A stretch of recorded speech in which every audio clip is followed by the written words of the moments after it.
हे पोरगा आज महादेवाला एवढं काय मागत होतं काय माहित. मला तर वाटलं आज महादेवाला घरीच घेऊन जातो की काय. अय भो अरे बस ना. नमस्कार मित्रांनो, मी रोहित कदम. तर आज आपण निघालो होतो जालन्याला.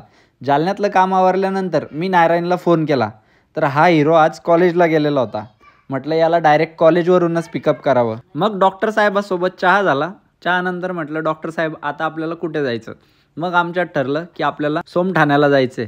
अशाच गप्पा गोष्टी करत मग आम्ही पोहोचलो रेणुका आईच्या दरबारामध्ये. मी नारायणला म्हणलं नवरात्रीमध्ये इथं कसली गर्दी असेल ना. तेवढ्यात तिथल्या एक आजी बोलल्या, हो बाळा इथं तर पाय ठेवायला पण जागा नव्हती. मनातील इनसिक्युरिटी आणि आयुष्यातील निगेटिव्हिटी दोन्ही बाहेर सोडत लहान लेकरासारखं मन घेऊन आम्ही पोहोचलो आईच्या गाभाऱ्यामध्ये. लास्ट टाइमला जेव्हा नारायण सोबत इथं आलो होतो ना, तेव्हा भयंकर एनर्जी फील झाली होती.